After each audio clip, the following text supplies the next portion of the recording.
Heavy precipitation 11 to 1 o'clock. It's going to linger for days over Texas. This is going to be bad. There is an urgent need for people to evacuate. August 2017, Hurricane Harvey tore through the Texas Gulf Coast, bringing misery to millions. We kept seeing the helicopters, and we'd wave at them. No, don't be sorry. Here, we're gonna put the life vest on you. Off to the northeast of the center. What really concerns us is what's going to follow. It's going to be 4.6 million people, I guess, in the path of the storm, depending on how the forecast goes. They can't sit and just watch this happen. How in the world do we help? There's got to be a way. We're talking about a flooding situation unlike something they have ever seen. Nobody else knows right now the magnitude of flooding.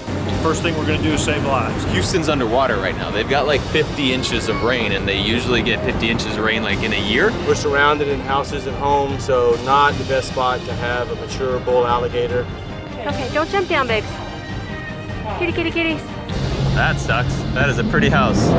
It's incredible what we're able to do with 70-year-old plus aircraft. It's just awesome. We got the Berlin airlift in 2017. There's got to be a way to get involved with this and help these people.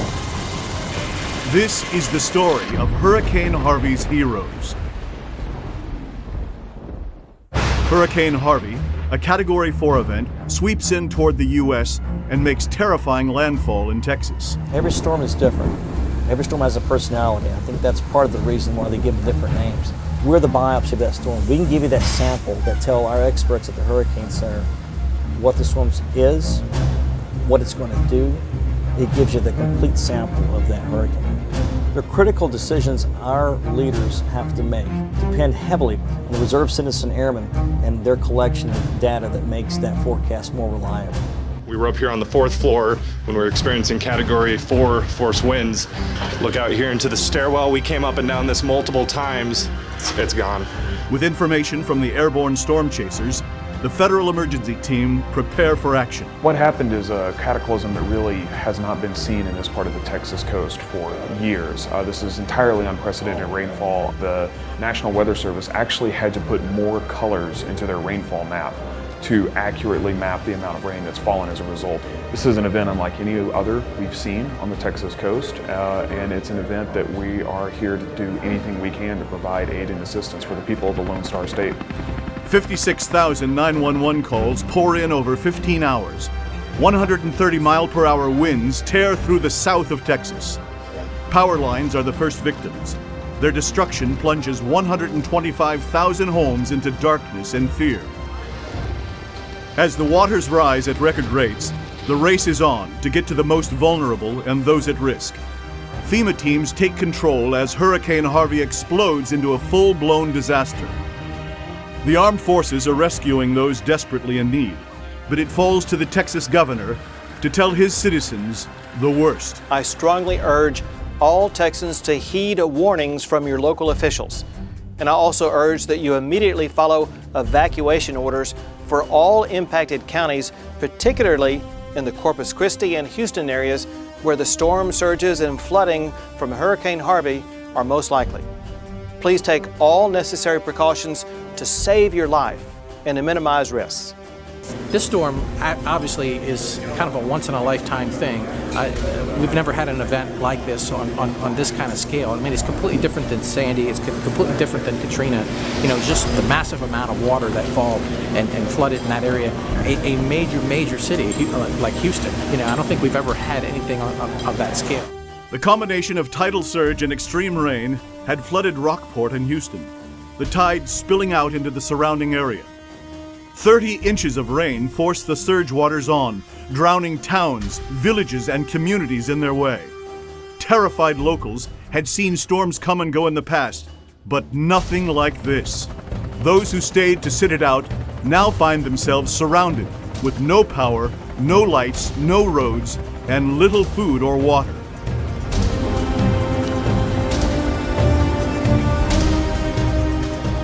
State and national government declared a disaster zone.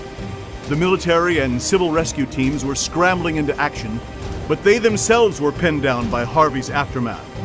For a while, these Texans found themselves stranded and alone, although occasionally with unwelcome company. I was letting my dog out and I glanced over my pool. We have a lot of debris in the pool and I just happened to notice some eyes floating on the top and freaking out for all these hours that I've been sitting here watching and making sure he wasn't going anywhere. Despite the weather conditions, aid starts to arrive from the military and from private citizens. There are church groups, civic organizations, nonprofits, private pilots, private individuals who just feel a passion and intensity to go help these people that are literally saying, we can't wait until the larger body, the managing entity all of a sudden gets everything together and says, oh yeah, by the way, we need some bottled water, we need some diapers, we need these things. So private pilots and all these groups are getting together. We're organizing right now, and we're doing it by things like social media. Certain organizations that have websites dedicated to these types of things are stepping up, starting to organize, and getting the supplies and depots where they can be picked up. What we really want, the big important thing, is just getting the aid to the people that need it as quickly and as efficiently as possible. I know we've shipped out somewhere in the neighborhood in the first few days over 2.2 million meals and 2.1 million units of water plus other supplies down road to the victims where the help is needed. There's a lot of supplies and relief going into the Houston area. It's a big metroplex, a lot of people, but there's a lot of surrounding communities that their pump stations have gone down, their flooding is more severe than certain areas, their freshwater city systems have just completely gone offline. So nobody has any drinking water. So we need to get these supplies. We know that these supplies need to get flown down to that location, and there is not an airport big enough for a C-130. How in the world do we help?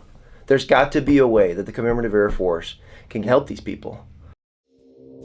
The dangers lurking amongst the floods for the victims on the ground are not just from the deep water, but also from what's in the water: sewage, toxins, debris, and dangerous wildlife. For once, the much-feared predator at the top of the food chain was an innocent party. American alligators, a protected game species in the state, became confused and disoriented as the floodwaters rose. Despite being adverse to human contact, they started appearing on streets, in flooded gardens and yards, unsure of their whereabouts and unable to get home. We did find an alligator here. It's about a 7-foot alligator. It didn't show really any fear to our presence as we were approaching. So I'm looking for gators in neighborhood ponds like this. Is it like off by itself near the woods and stuff? No, it's right behind our house. Where's your house? In the aviary. The animals are really disheveled from Harvey, so we're going to give this guy a second chance. We're going to go up there, we're going to catch it, we're going to get it on bank, we're going to sex it, determine it's a boy or girl, harass it, smack it on the nose a little bit, let it know that I'm the alpha, this is my pond, you can behave if you stay. We've approached and got within, 15 feet or so, and it didn't go under, just sat there and looked at us like it owned the pond. It's been popping up and showing us its back and even ate a fish while we were hanging out here. So he may leave the general area, he may stay, he's welcome to stay as long as he gets the message, stay away from people. The licensed gator wranglers decide the reptiles are too aggressive to stay, and the decision is made to take him out. His lack of fear could mean that somebody else could get hurt. So it's best that we take this animal out of here, especially right now after Hurricane Harvey. We have more important things to deal with than wayward alligators, so I'll get him out of here so returning residents don't have to worry about, a mature bull alligator in their backyard. After the evacuation, many areas were left virtually abandoned. With little or no notice of departure, residents with pets had to leave them behind, to simply fend for themselves. Don't jump down, babes. After which, animal rescue groups paddled into action. I wonder how long they've been up there. Come on, kitties. Okay, hold on. Oh, baby. The numbers of pets stranded was almost overwhelming, but the people and animal professionals of Texas pooled resources to meet the challenge. Here you go. Here you go. Good boy. Good boy. Yeah, he's scared. I can only imagine the fear that people have when they lose their animals in a storm like this. So we're very grateful to be able to come into these communities and offer our assistance, and we are always excited to be able to do so. The Commemorative Air Force, we have 4 C-47s, one of them is in restoration. All of them have history, incredible history, dating all the way back to World War II. I mean, This is not the first time that these airplanes have been asked to step up to the call of duty. And the truth is that we have one based here in Texas, close, ready to go. They're stepping up to the challenge. I mean, you talk about an airplane, right, that was absolutely perfectly built to fly into small airstrips with heavy payloads. The C-47 is the perfect aircraft to do this. The reality is, whatever you can shove in that airplane, and it has a huge fuselage, it will carry. The fact that that aircraft really became well known during the Berlin airlift. The Berlin airlift, this huge movement of supplies from point A to point B. This is like the modern day Berlin airlift, 2017. It's incredible what we're able to do with 70-year-old plus aircraft. The operation carried out by the Royal Air Force and the United States Air Force to supply 2.25 million people of Berlin with food, coal, and other necessities of life. In June 1948, all road and rail communications between the Allied zones and the western sectors of Berlin were closed by the Russians. By the 28th of June, the only way into Berlin was by air. Aircraft began their ceaseless drone into blockaded Berlin, using all available airfields in the western zone. The eye of the storm had passed, but torrential rain worsened the situation. Highways were flooded and clogged with abandoned cars, hampering ground rescues. That, my friends, is a submarine Porsche. That sucks. With regular cars of no use, life-saving help can only come from the air. We did hoist operations with aircraft. We're also doing recovery operations, evacuations, moving people out whose homes were flooded, getting them to shelters, helping run the shelters. And talking to every one of my task force commanders during this operation, we have not denied a single request for support on the ground or a single request for support from the air. We've been conducting resupply missions of medical supplies and water to the population cut off in Beaumont, Texas. Numerous locations have cut off from roads that people have access to, so really air transport is the only way that these people are getting resupplied or anything basic necessities. And they're counting on the UH-60 and the Ghost Riders to get that done. With floodwater continuing to rise, roads were submerged, bridges broken, rail lines underwater, tunnels flooded. Outside Houston, a bottleneck in a road leaves a family stranded amidst the debris of an earlier accident. With water rising and children in the car, the Air National Guard lifts them to safety. What initially appears to be a minor medical emergency on a farm quickly escalates into a life and death race to get the patient airlifted for medical care at an Army field hospital. Elsewhere, a flooded roadway becomes a staging point to pluck from the waters a desperate mother and her tiny child. Rescued from their darkened, uninhabitable home, the only way out once again is by helicopter. At one point we had 160 aircraft, rotary wing aircraft, 30 C-130 aircraft for evacuation. We evacuated the city of Galveston on the island. Then we have the capability after that to support the local officials with resources for points of distribution for water, because we have tremendous power outages, water outages still happening here in Beaumont. Governor Abbott decides to assess the damage from above, taking to a Vietnam-era Border Patrol chopper with his cabinet and emergency advisors, ahead of Vice President Mike Pence's impending visit. Meanwhile, stretched to the limit, continuing their rescue mission, the military were tasked to prioritize the sick and elderly, some dangerously ill and trapped en masse. We've conducted evacuation of a nursing home, evacuating roughly 200 people. I was the AMC for that mission. There were over 12 aircraft in the air at that time. I was the pilot in command of the first aircraft on the ground, had my crew chiefs go out there and make contact with local law enforcement agencies and make sure that those civilians, those patients in need, got evacuated to the medical personnel here at Conroe, Texas. We saw the call out was basically going out for anyone that could haul cargo. And most of the airplanes that were responding were small Cessnas, things like that, and we have a cargo airplane. And we basically decided that we would love to do it. Then we had to talk to our maintenance officer because our airplane was just coming out of inspection and we wanted to make sure that we were operationally ready. And once everyone verified we were, we made some calls and decided to do it. And We got a crew together and basically said we're going to make this happen.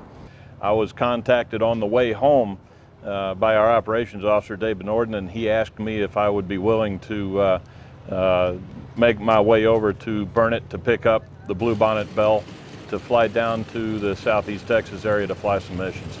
I jumped on it immediately. I didn't even hesitate. I was ready to go. We've really been on the phone with a number of entities, including FEMA, emergency management.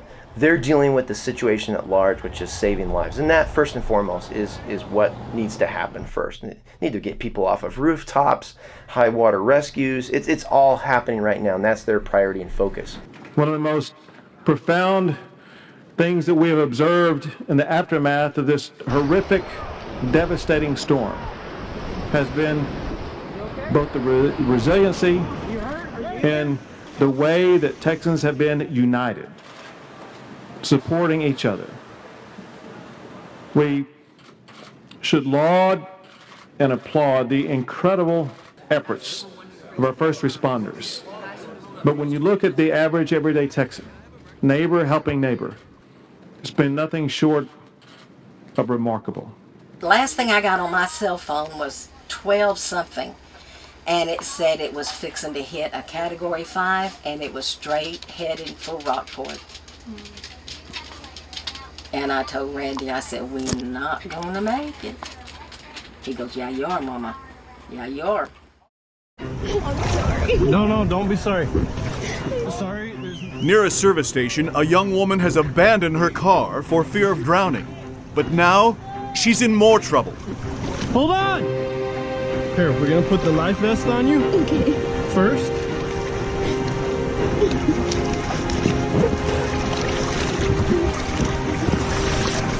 I got you.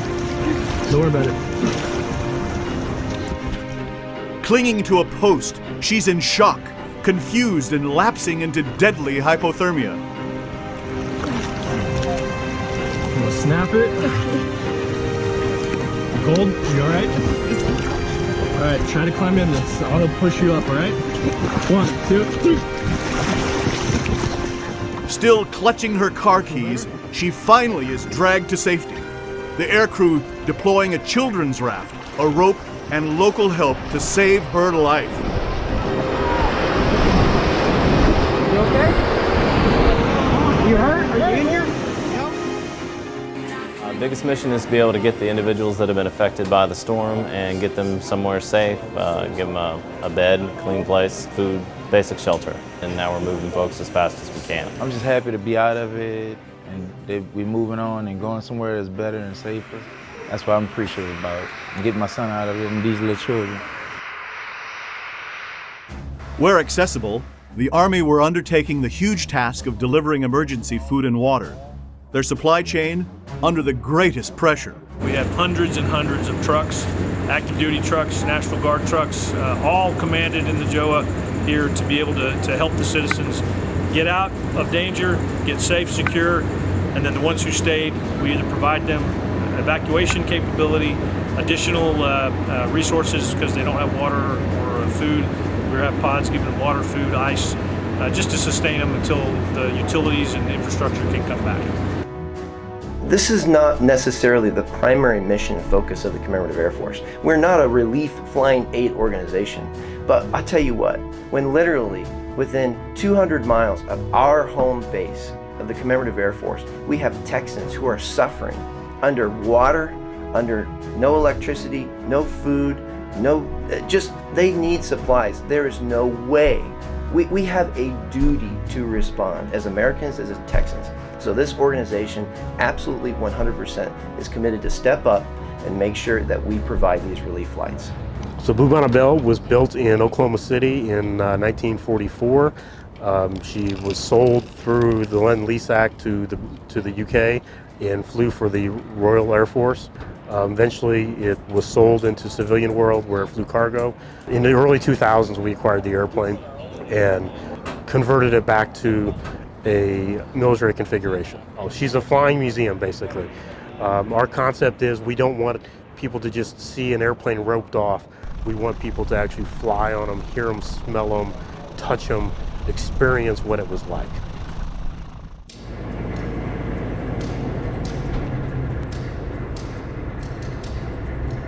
people stopped their lives, loaded their truck down, took their kids out of school, and things that their kids were used to, and said, let's ride. I had a gentleman give me a card, and it had $100 bill in it. But you know, just that kindness. It's hard to explain. It is hard to explain. Despite the fact that some areas are beginning the recovery process, there still remain areas that are deadly dangerous. In the Beaumont area, the Neches River continues to rise. It is about 7 feet above the record, and it will continue to remain at or near that high for about the next week. Beaumont, north of Houston, was hard hit. Its homes, businesses, rail, and roads were swamped. A city cut off. Although Beaumont's airports had miraculously survived the worst. But the challenge wasn't getting out. It was getting needed supplies in. We've got citizens from all over the community, organizers, everybody bringing in tons of supplies and goods. We've got diapers, clothes, food items, and all of this was brought in through a grassroots effort. NBA player Steven Jackson, through his social media networks on the Jack One network, they've been able to kind of drum up support and get people to just donate items, and they've been collecting things for about a week. It was evident many more people than anticipated were touched by the hurricane. Even those displaced themselves alongside local volunteers rallied round. The trucks started rolling in. And once they started rolling in, we were already in here set up for a living because we didn't have anywhere else to go.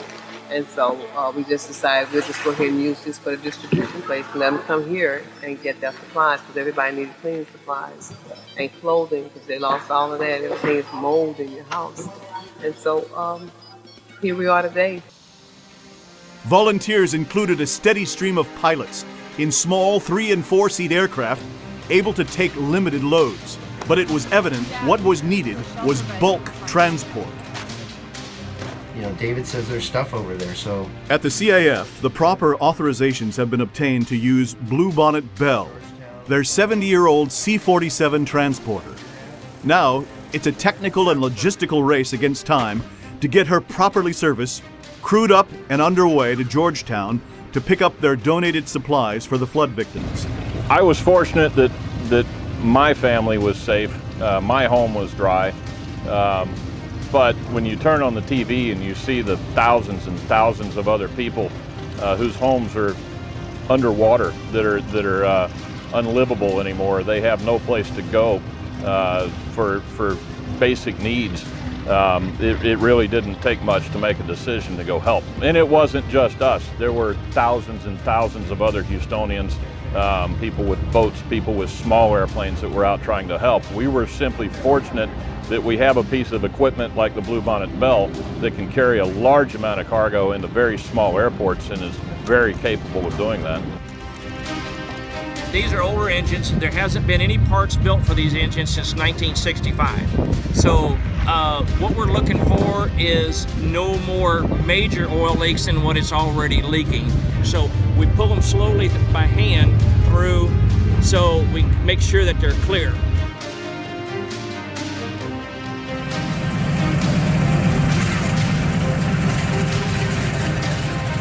Final checks complete, the C-47 coughs into life.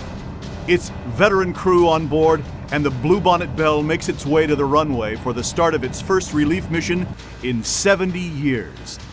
A museum piece now carving out its own piece of history. As they travel south, the overwhelming extent of the damage becomes clear, and the crew know that their mission will stand alongside any she has carried out in her entire military service. On that particular flight, somebody walked up and they gave me this box and they said, "Can you hand carry this box?" So what is it? It's a breast pump, and we know particularly somebody needs this. We want you to hand carry it. Don't let it get lost in the cargo. We want you to hold on to this and hand deliver it. Somebody will come and ask for it. I said, absolutely, I will do that. Took that box, had it under my arm the whole flight. As it walked out, made that transfer. We were flying at 1,500 to 3,000 feet, The devastation was like a war zone. I mean, just you'd see nothing but maybe roofs of houses underwater. Entire neighborhoods. We would fly over entire neighborhoods where every home was underwater. It was devastation.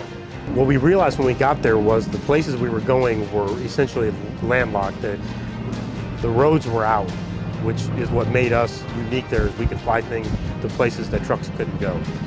But flying over that devastation and just seeing the houses and the neighborhoods that were completely underwater, the roads that were underwater, it was just hard to describe. On the front line, even though the worst of the weather has passed, the aftermath for the sick and the vulnerable is almost unbearable. Aerial rescues continue apace as the armed forces and the Red Cross work together, but are stretched to the limit trying to cope. The military has assets and logistics that we depend on whenever they're called out. They help us load, unload trucks. They help us with everything that we ask of them. We go to the chain of command and say, hey, can we have some soldiers to help us do this? Can we use soldiers to do this? And somehow or another, that the soldiers that are here, they're right here with us 24/7. They do anything they can to help us, never complain. They jump in there and let's get it done. We're providing shelter with help from the community and the Red Cross Network and all of the local resources pulling together. We're providing a safe place to sleep, meals, blankets. If it were not for the local communities that we go into, standing up tall and helping us do what we do, the Red Cross couldn't do it. The community here has been excellent. Every time there's been a call go out, they've responded overwhelmingly. This was a catastrophic event in these folks' lives. And once people found out that the shelter was here, they knew there were certain things we could do, and they also knew there were certain things that was going to take time to get established. So once they found out we were here, they showed up. American Red Cross is absolutely crucial when it comes to making sure that those who have lost their home have a dry roof over their head and a place to sleep and some food at night. They're not a part of the U.S. government, but they're an absolutely invaluable aspect of American society that helps us. The Red Cross has set up a staging area here. So we have our 53-foot trailer trucks with all of our supplies that we've brought, and they are dropping them here and then loading all of that supply and trying to get it out to the affected areas. Yesterday we had a unit that came in and we loaded 30,000 MREs for Beaumont and pushed those out to make sure that those folks who have been affected and are displaced from that area have at least the basic necessities. We have a very small staff here, but we don't do this alone. We have volunteers from all over the country that are here coming into this staging area and then pushing out that product to make sure that we're meeting the needs of the folks of Texas. It's called Berry Fleet Services. A gentleman here that owns the property has been amazing. Opened up this whole service center, and he has accommodated us tremendously. Me and my fathers stepped out to help the Red Cross the other day when they said they were rolling into town. Fortunately, about 2-3 hours after they rolled in, the Army showed up and asked if they could start storing trucks here and people and set up a command center. They got here and went to work. In about 8 hours' time, they had a command center set up and 100 trucks probably loaded, headed to Houston. This isn't going to be over, in 2 days or 3 days. It's going to be months from now and a couple of years from now. Everybody can't forget about it just 2 or 3 days from now once the storm's over and it's gone. Don't forget about the local communities and the farmers and the ranchers and all the small towns, around. They're going to be needing a lot of help. Farmers were amongst the worst affected by Harvey. The challenge of sustaining their livestock was immense as cows, sheep, and horses, disoriented, injured, and hungry, began to fall prey to the flood. Just make sure their face doesn't go in the water. You want to keep their head above water.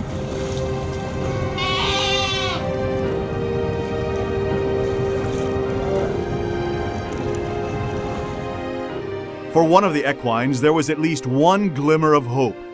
The College Station Fire Department found this creature swamped and alone beneath a freeway overpass. For the horse, the choices are grim. If it tries to walk away, it will almost certainly be swept downstream to its death. If it stays in place, when night falls, hypothermia could set in and gradually overcome her. Unable to watch the creature lose its battle, and putting his own life at risk, one of the team waded into the rescue, gently calming the creature before fashioning a makeshift bridle from his emergency float rope. He then slips it on, and at great risk of being washed away himself, leads the hesitant creature to the safe hands of the SPCA.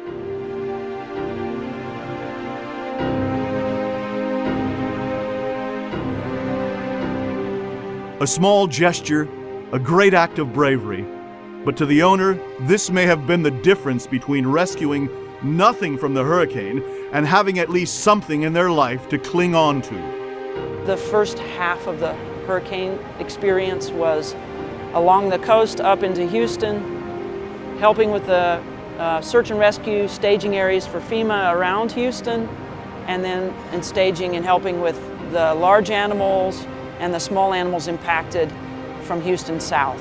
So we've been assisting Orange County, we've been assisting Beaumont, Port Arthur, Chambers County, Hardin County, this entire area from this base. But it's been an entire team effort with veterinarians from the TVMA, veterinarians from our Texas VMRC, veterinarians from the vet school, and technicians and staff. All over the country, people have come to help. It's been an enormously gratifying thing to watch people come in and join up with us to assist in this effort. In Texas, a state famous for its cattle and livestock, a new threat was emerging. Financial ruin for farmers whose animals were now starving in maroon fields, without food, fresh water, or human contact. In an effort to avoid a further crisis, the Army got one of its more unusual airlifts underway, shipping life-giving hay to cattle and sheep in the fields. Feed 10,000 cattle, over 50,000 acres in Jefferson County and the surrounding counties. And it's about a $25 million impact on the line if these cows die. Ironically, this wasn't the first time something like this had been attempted. Once again, the year 1949 brought the challenge. Faced with an epic northern U.S. winter, the venerable C-47s of the time were tasked with an identical Operation Haylift.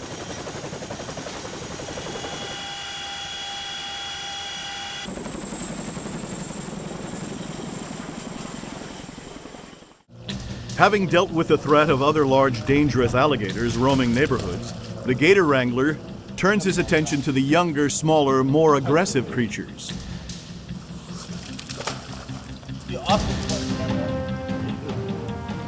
Gator wrangler Chris returns to the pool with the unwanted visitor, bringing his line and bait. You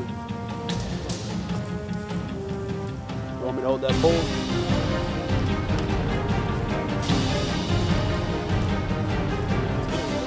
Right? To avoid injury, he has to attempt to lock down the deadly jaw of the wayward reptile and restrain its thrashing tail until it's safely apprehended.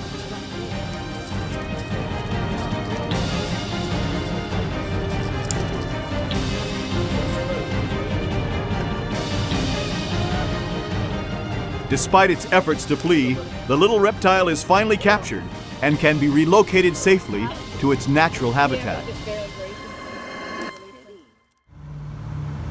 Meanwhile, the vintage Bluebonnet Belle was touching down at Georgetown Airport, and grateful volunteers and modern military were there to greet it, ready to fill her with supplies for the people of Beaumont. So we talked to our teams, I've been on the phone with them, and I said, look guys, this is the fog of battle. We don't even know 100% what to expect. And when they got down there, my cell phone started ringing off the hook. They were calling me back going, holy cow, there are supplies down here to move. We're not coming home anytime soon. We're gonna be making these flights and we're gonna be making them for a couple days. As long as there's a need, the Bluebonnet Belle is gonna be on the job to make sure it gets done. So we're gonna load out instead of bulking out. We just need to be careful on the balance. Remember, water bottles are 1.1 pounds per bottle. The cases are gonna be variable, so we need to make sure that we taking that into account as we load the airplane. Okay, and as far as bulk items are concerned, we just put them in the back, they're light. All right, cargo makes sense. I guess today you would say I'm the load master, responsible for making sure everything is loaded properly and out in balance. Okay, so this is station 390, and what that means is this is 390 inches from what's called the datum. And then we take this number and multiply by the weight that we have at this point and use that to calculate the balance of the airplane. And these stations are marked all the way along the fuselage so that we know how to load the airplane correctly. Because weight or balance is as important as weight. As soon as we arrived, they were loading the aircraft up, and the people were so receptive to bringing water and necessities. There was various small private aircraft as well on the ramp. We were about as big an aircraft that they could accommodate at that time. We got the Berlin airlift in 2017 is what we got going on here. We got a loaded out C-47, 4,000 pounds of cargo. This is what we got, Texans helping Texans right here. This is the relief. Heading now down to Beaumont. This mission has hauled all this stuff, this supplies down to the folks in the Gulf Coast. Everything from diapers to dog food to baby formula, a little bit of everything, water, to people who need just about everything. This is awesome. This is, I would say, the best thing that I've done since I've been part of this organization. It's a way to give back to the community and do something worthwhile and use our unique asset to actually help everyone out. In the midst of all this, a deadly new threat emerges. The stagnant water, covering hundreds of square miles, is now a perfect breeding environment for mosquitoes. With double the season average of the airborne pests hatching, they can now land and bite at a rate of 100 per minute, passing on disease. Now a risk looms of widespread malaria if this booming population isn't brought rapidly under control. Look at you. Look at your leg. Once again, the answer comes from the air, with a specialized C-130S tasked to take out the insects with spray from the skies, conducted at night when the creatures are most vulnerable. Most focus in Texas is on saving lives, but for these tiny residents, the standing orders are use lethal force. Back in Georgetown, the last few boxes were strapped down in the aircraft hold as the crew prepared to leave for the disaster zone. The team were suddenly aware they were carrying her heaviest load since the war, and every movement of the veteran plane would be watched and monitored. Despite flying with wartime levels of loading and using all her engine capacity, the Belle is reported as feeling absolutely stable and manageable in the air, and she makes the trip without so much as a cough or a blown fuse. The Highland Lakes crew then deliver a textbook approach and landing at the unfamiliar airport.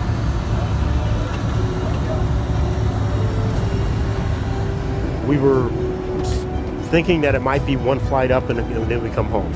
We discovered early on that this needed to be driven by the recipients and not by the people that want to fly or the people that want to give.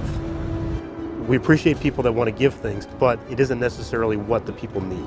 So as soon as we got on site, the first thing we did is talk to the people that were managing the relief and said, what do you need? And do you know where we can get it? So we were having the mission being driven by the people who were in need.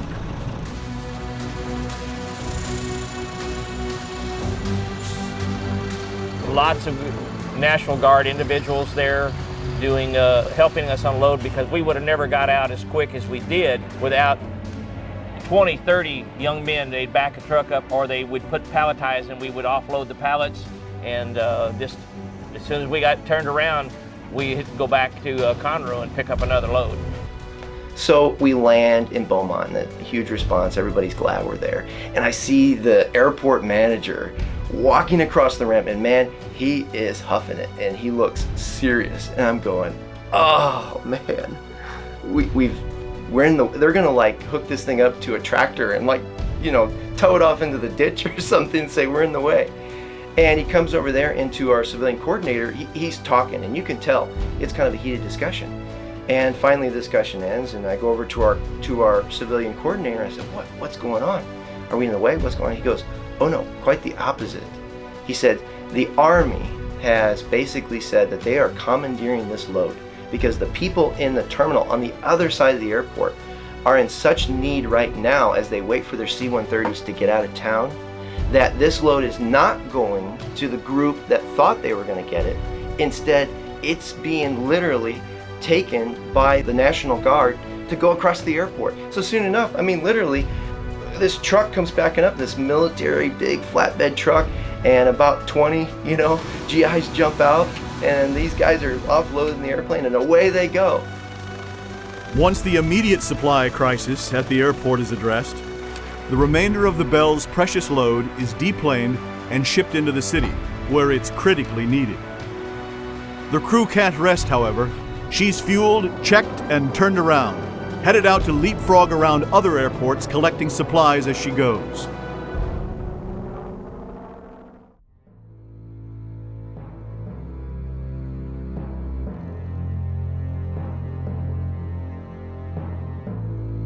In the midst of the recovery, a poignant date forever linked with American tragedy comes around.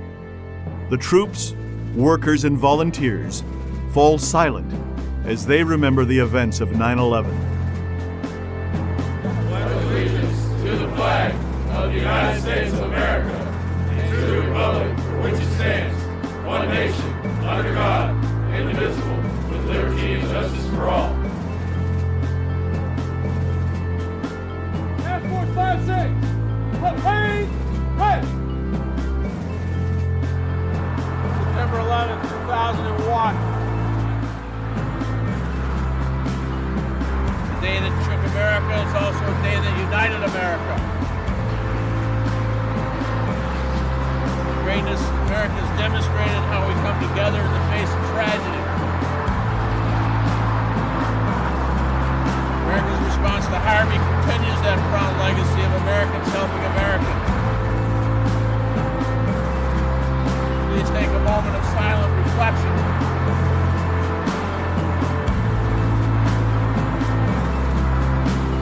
On behalf of the New York contingent, thank you. God bless America. Task Force 56, attention, move! Residents are slowly returning to shattered homes, neighborhoods, and lives.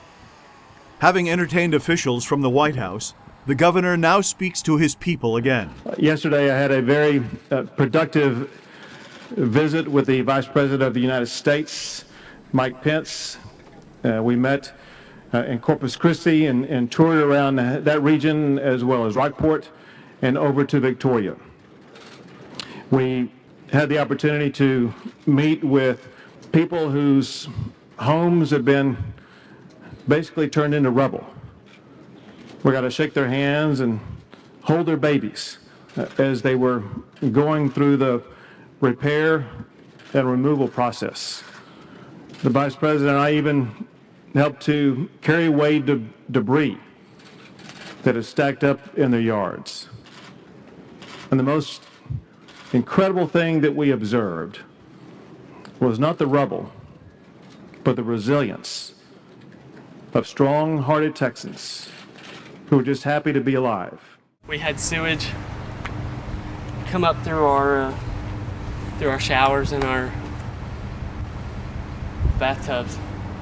So pretty much the night that it was happening, it was up to our box springs, and we were pretty much walking around in sewage water and whatever else. Just talked to the claims adjuster, and it kind of sent me into a little spin because I don't have a house. I'm homeless. I don't know. I got my family, and I got my Coast Guard family. I got my uniform family, so that's what I hold on to. When I just started driving down the road and looking down, I was just in shock. I was like, I can't believe this. Like, people are losing everything, and I don't know what I would do if I lost everything. I wouldn't be this strong. She is so strong. She has been so strong through all this right now. Just being here, helping us out. She's not off crying or moping. She's right there with, that right there shows you how strong somebody is after they lose everything, watching things being thrown out of your house and out to be taken out to the garbage. Bluebonnet Belle went on to make more flights, reliving that airlift of 1949 and taking supplies to where they were most needed. You know, when I get to fly these aircraft, I get to sit in a seat that I'm not worthy to sit in.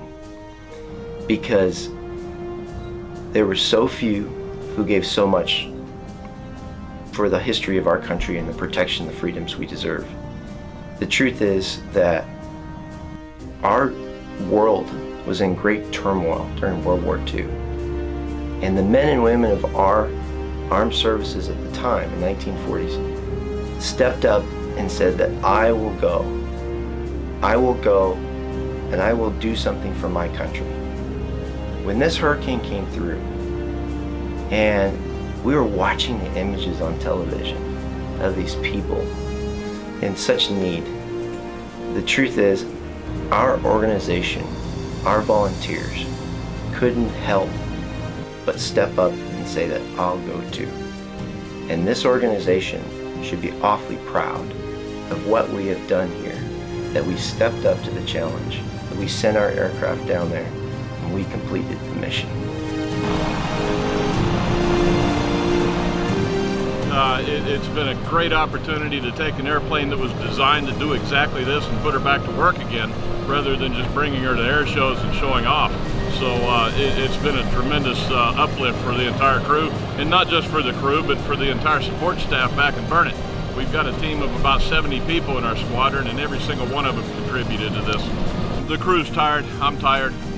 It's been a long week, exhausting week. We hope we've done some good for the people in Southeast Texas. A lot of thanks to everybody that helped us. It's not just us, it's the entire community, the Cajun Navy as well, and I think it's time to go home and see our families. Being the squadron leader, this is the proudest moment of my having this job. You know, we've been working on this airplane for 15 years or more, and nothing, you know, I don't think anything has brought people as much pride as what we were able to do with this airplane. It's one thing to do the museum, to go to air shows, and everybody's really proud of that. But to be able to help people in need, I mean, nothing is better than helping people that desperately need the help.